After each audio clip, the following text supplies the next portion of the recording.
What is going on, guys? JC Nita here, property owner, investor, and an online content creation dabbler. And a wise man once said, learn from others' mistakes so that you don't have to make the same mistakes that they did. I don't actually know if a wise man actually said that, but it sounds like something they did. So with that being said, let's get into these videos about people making bad financial decisions. Here are the two worst financial mistakes I ever made. And this is coming from a normal person. I'm not super financially successful. Number one, sports gambling. Don't do it.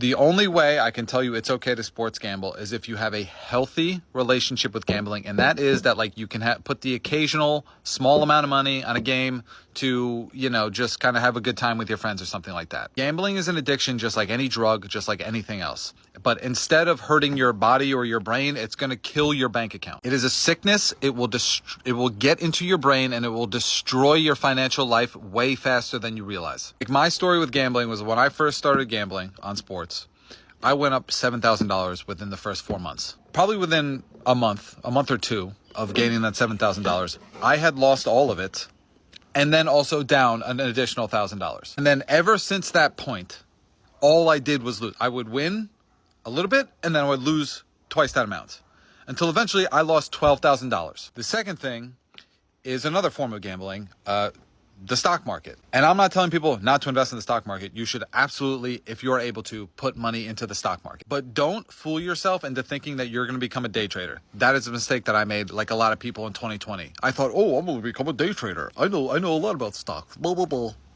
No, I know nothing. There are people that dedicate their entire lives to studying financials, studying stocks, that are still wrong all the time. If you're one of those people that is your job is to study financial reports and understand companies, then that is when like actual day trading makes sense. The mistake that I made is that all of my money the entire time should have been going into long-term index funds. What I did was I took a bunch of money, I put it into certain stocks. Some of them did all right, so I was like, I know what I'm doing, blah, blah, blah. And then I put a bunch of money into other stocks and a bunch of them tanked.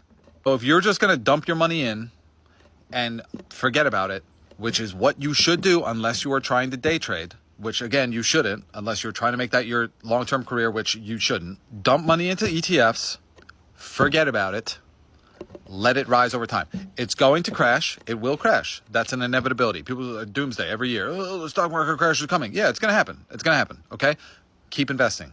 Keep putting money in, whether the stock market is high, whether the stock market is low. Pick index funds, dump it in, leave it, let it grow over time. Okay, so I'm going to start with the second worst financial decision he said he ever made, which is using the stock market as a form of gambling. This is so true. So what a lot of people do, especially when they first start investing into the stock market, and I say investing in quotations, especially since it's become so much easier to invest in the stock market, because remember, back in like the 80s, even the 90s, the average everyday person, it wasn't as easy for them to invest in the stock market because the internet wasn't how it was now. We didn't have Robinhood. We didn't have online investment brokerage firms like Vanguard or Fidelity. You had to go and actually meet with a person, and it took time to invest money into the stock market unless you did it through your employer, which that didn't really come as popular either until the 401k became popular. But that's a topic for a completely different video. So he touched on a couple points here. One thing is that he said just to invest in index funds and ETFs. Now listen, if you want to invest in the stock market and not be a day trader or a swing trader, then I totally agree. You should invest primarily, I do anyways, I'm not giving you financial advice, into index funds and ETFs. Because like he said, the stock market goes up and it goes down and it goes up and it goes down, but it really trends upwards. But when he said investment is down and investment in the market is up, what he essentially is saying is dollar cost average. That's when you set, let's say, a time frame that you want to invest money each week, each month, every 2 weeks, whatever it is, and you put money in. You don't even pay attention to what the market's doing. It could be up, it could be down, you're investing. And the idea is over time, you're going to average your money in and you're going to catch that upward trajectory. Sometimes you buy an ETF when it's higher, sometimes you buy it when it's lower, but overall you're going to average more. So that's dollar cost averaging. That's what he's talking about. He mentioned how some people use the stock market as a form of gambling. I know people personally who they get excited about it. They jump in and they pick stocks and they get in and out of their positions. They buy stock and they sell 3 months later. Then they buy a stock 2 months later. Then they sell it 4 months later. And ultimately they lose that way.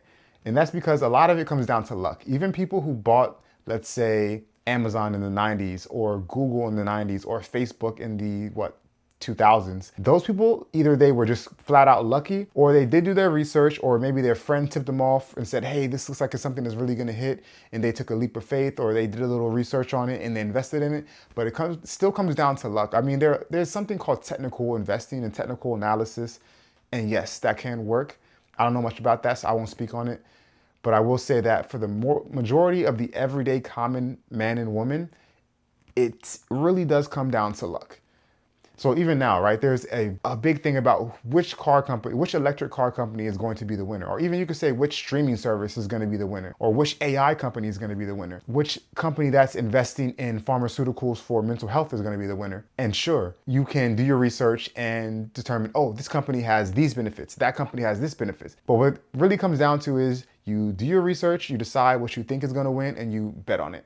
But I think if you do that, it makes more sense to have an 80-20 approach or even a 90-10 approach where 80% or 90% of your money is invested in safe, long-term investments like in ETFs, index funds, versus in individual stocks. But I do think with the 10%, 20%, if you want to, hey, say go ahead and invest it in Rivian or into Tesla or into Nvidia or whatever, that's fine, as long as you are okay with potentially losing that money if that company goes to zero. The first one he mentioned was about sports betting or sports gambling, which I really don't have much experience in at all. I don't gamble at all. It's just not my thing. It's because I don't really find it exciting. I don't get a thrill from losing money. So that's me.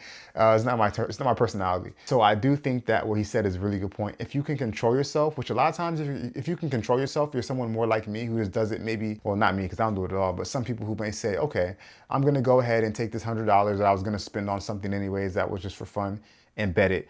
Whatever I win, I win. If I lose it, I lose it. I'm done. I'm walking away. Cool. If you're one of those people, hey, why not? Have some fun. If you're one of these people that have that addictive personality to where you're just going to keep on betting it on red, or in this case, you're not at a roulette table or whatever that table is.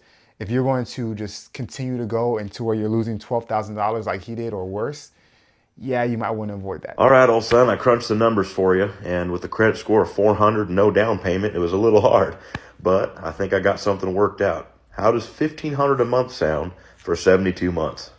Oh, dude, awesome. I can't wait to drive around the neighborhood. All right, relax, buddy. Don't forget the insurance now. Insurance probably going to be about $500 for this bad boy. Is that going to be all right? Oh, no, that shouldn't be too big of an issue. I didn't really think I was going to get it. Like, my $30,000 a year income's not too big of a deal. Like, no, it's not a big issue. Just picture yourself driving up to the job site every morning, this bad boy. Just envision that. Oh, I can see it now. Exactly. And keep in mind, the maintenance on these things is a little more than the 94 Chevy you traded in. Oil changes, they're going to run you 150 plus, and, tires, they're a lot more too. So just keep that in mind. All right, bud? I ain't worried about it, bro.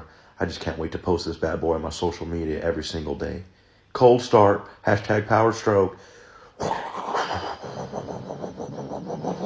In the United States right now, we have an obsession with cars. I don't know what it is. It's just we have an obsession. And I say we, and I mean you all. So I don't, but I'm not judging. I kind of am judging. Just there's an obsession with vehicles. And the thing is this, like, so even today, actually I took my mom's car to the mechanic. She has a Mercedes. And the mechanic was telling me as he was working on it, these cars are great when you first get them and they're new. They run smoothly, they're perfect. But as soon as they start to get a little bit older and you have to take it for maintenance, the bill adds up because it's a luxury vehicle. And so you're paying so much more than if you were to take my humble Toyota to the mechanic to have it fixed. So it's like, yeah, it's a very nice car and you get a lot of satisfaction from it, maybe in the beginning. To me, a car is like new shoes. You buy new shoes, and even nowadays I don't get excited over new shoes, but let's just say it's a new outfit. You buy it, and the first time you wear it, you're like, yeah, this is nice. You feel good in it. The second time you feel good in it, but by the fifth time you wear it, you're kind of like, it's cool. You just kind of throw it in and throw it on and go about your business. Same with shoes when I used to buy shoes or whatever it is. You kind of get used to it. So you buy this new car, you get that quick dopamine hit, you're enjoying that dopamine for maybe a week, and then you're just driving the car. But now you have all this maintenance to take care of, whereas you could have got a much more affordable car, driven that, and I have to deal with that. Another thing with cars is the financing. If you have money to buy the car in cash, and then you also have cash, or even you have the money and the income to pay for the maintenance, cool. If you have so much money, or just enough money to where it doesn't really move the needle for you, whatever. Go ahead and buy your Mercedes, go ahead and buy your Range Rover, go ahead and buy your G-Wagon, whatever you want to buy, your Ferrari, and hey, cool, you have the money for it, you can afford it. But if you're in a situation like this guy, and obviously this is a joke and it was hilarious, but if you if you have bad credit or you have you don't have income to support the car you're buying and you're buying it just to flex on the gram, I mean, come on, people, let's get real here. Like, don't do it to yourself. You're just putting yourself into a hole that you're gonna have to dig out of. And like I mentioned in previous videos, and I'll never forget this now because it just sticks with me. People buy a nice car that they drive to a job they don't like. They park it in the parking lot of that job they don't like. And for 8 hours a day plus, they're in the office while that nice car is sitting in the parking lot, providing them no satisfaction. And they're working at something they don't like doing just to pay that $2,000 a month payment. If you're a millennial, what is one financial decision that you would do differently? I can't even narrow it down to one thing. Best I can do is two, so here are the two things. I definitely wish I hadn't gotten my first credit card until I was out of college, which is crazy to say because if you follow me, you know that I'm all about credit card reward points and redeeming them for like free travel. The first credit card that I ever got, I actually did pretty well with managing that because the credit limit wasn't super high. It was only $500. So I used that to build my credit up. And then eventually I was able to apply for, I think it was an Amazon Visa card, and my credit limit was like 4,000. And that's when things went south. I remember justifying getting that card because I was going away for a summer doing an internship. And you know how when you start a new job, you don't get a paycheck for like the first, I don't know, like 3 weeks sometimes. So I was like, I'm just going to get this card to help tie me over until I start getting my paychecks. That was just the beginning of the end for me. And then fast forward like 3 more years, I was trying to dig myself out of $15,000 of credit card debt.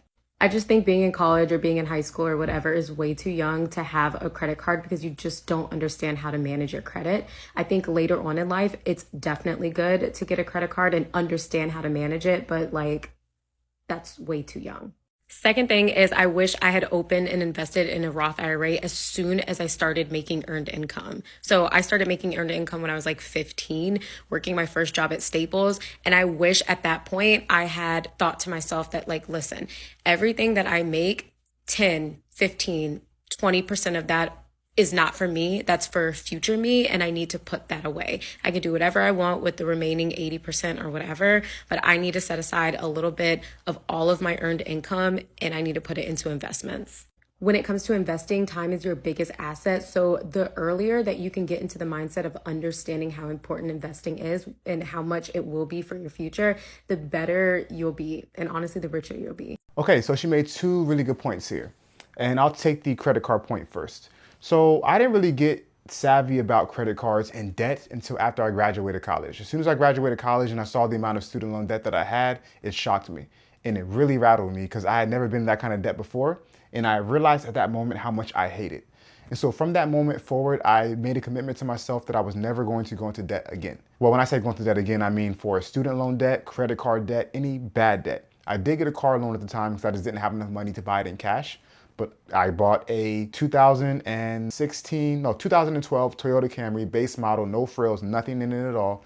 And I paid, I think, $12,000 to $13,000 for it. And I went to a credit union and I got a really good interest rate on the car. So my monthly payment was like $260 and I paid it off as fast as I could.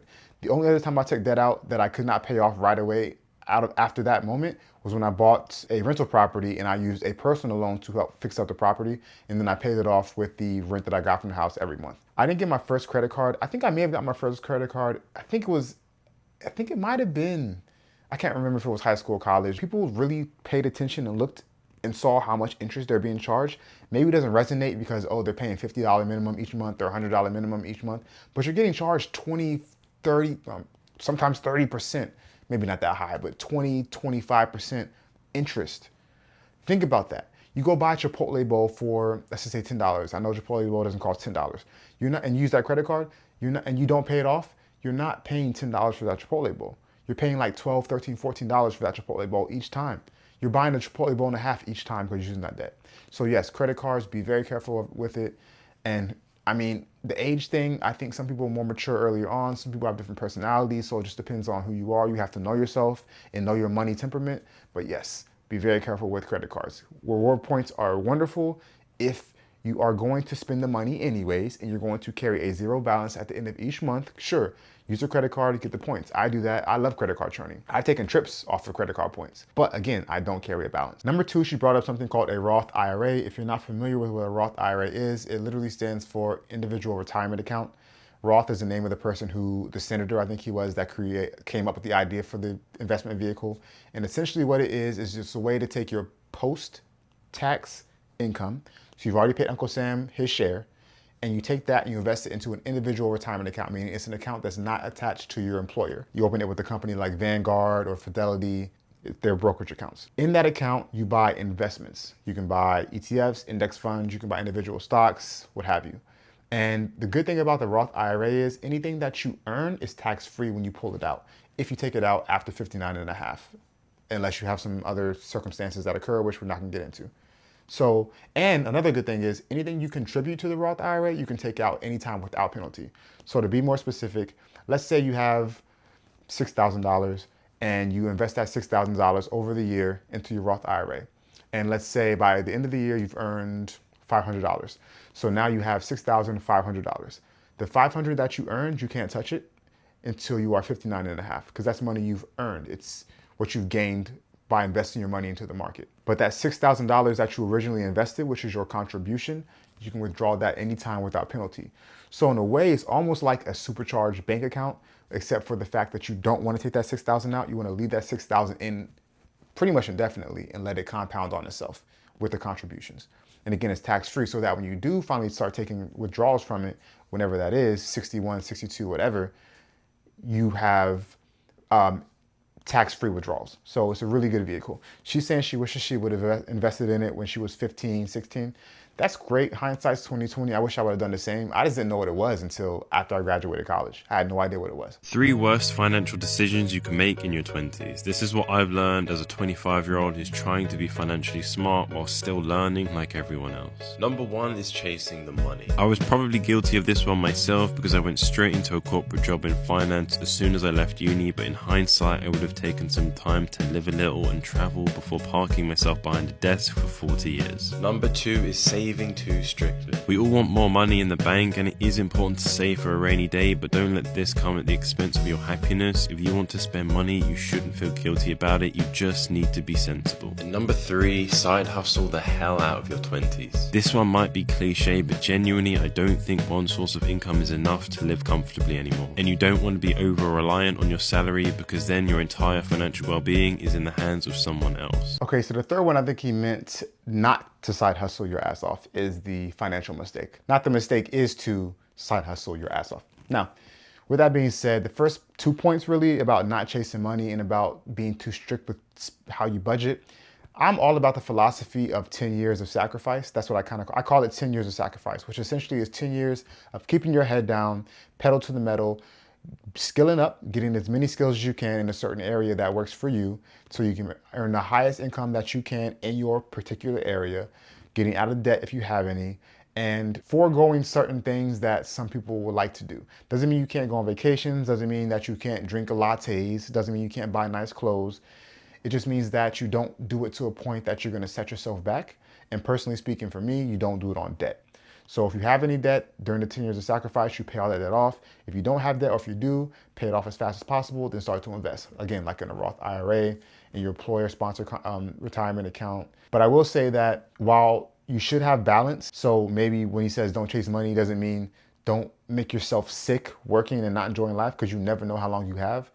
It does mean follow more of a 75, 25, 60, 40 maximum breakdown or split between work your ass off and enjoy life. It doesn't mean you can't enjoy life. When I graduated school, I worked super hard to pay all my debt down. I told you the story about how I bought my car. I told you the story about my credit card situation. I told you the story about how me and some friends started investing in rental properties. We did all this and we still took trips. But when we took our trips, we weren't doing them extravagantly. We were staying in hostels, we were sharing rooms, we were flying budget airlines, we weren't eating the best food. You know what I mean? We went on off times. We found ways to make it work. So it doesn't mean you have to just forego all things that are enjoyable. If you like your morning coffee, go get your morning coffee at Starbucks. It costs $17 for a frappe, latte, whatever you like with the rainbow flavors or whatever it is. Hey, do you. But the point is, just don't put yourself in a hole. The last thing he mentioned was about side hustling, which I totally agree with. I think that you shouldn't just rely on your one source of income from your job. I think you should find other ways or additional ways to make money, whether that's interest you earn from, I mean, at the very minimum, at the very, very minimum, and this is not even side hustling, this is just something you should do at the minimum. Have a high yield savings account. Yes, the interest does not keep up with inflation, but hey, it's better than 0.0001% you get from a major bank. I'd also say find ways to learn a high paying skill. It's cool to Uber, DoorDash, stuff like that for a time, but I would say personally anyways, to try to find a high paying skill if you can to go along with your side hustle, or sorry, to go along with your main job. And if it's something related to your main job, even better. Let's say that you are in marketing and you work in marketing for a big company. Let's say that on the side, you have your own marketing company or your own marketing business where you work with small businesses to help them develop a brand for themselves. Or let's say that you do videography for a company.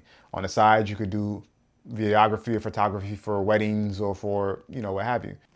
Or let's say if your side hustle is not in the creative space or the tech space, there's other side hustles you can do as well, such as content creation. Now, everyone's not going to want to sit in front of a camera like I am, but you could also do a faceless video. You could just show your hands. You could just use your voice. Or you could, let's say you're good at math, you can tutor people. You can even start your own small business where you're tutoring kids in high income neighborhoods because that's where the money's at. So you go to high income neighborhood and you have maybe 4 or 5 clients. Each of those clients are paying you 100, 200, 300, 400 a session because again, these are affluent individuals or these kids come from affluent households. That's a good way to make extra money. Maybe you're really into fitness and on the side you have a fitness business. Whatever it is, find whatever works for you and find a way to make additional money that's aside from your main 9 to 5 or your main way of getting money, because that's what's going to sustain you if something was to happen there. That can also include stuff like rental properties. That can include stuff like having an online website where you sell products. The ideas and the opportunities are endless, especially in the times that we're living in now. So there's really no excuse not to do it. Even if you have a family, you can always make time to get a side hustle. So with that, guys, if you made it this far, I really, really appreciate you for sticking around. If you liked the video, please feel free to give it a like and to comment and subscribe if you feel so too inclined. It really does help with the YouTube algorithm. And until next time, make smart financial decisions.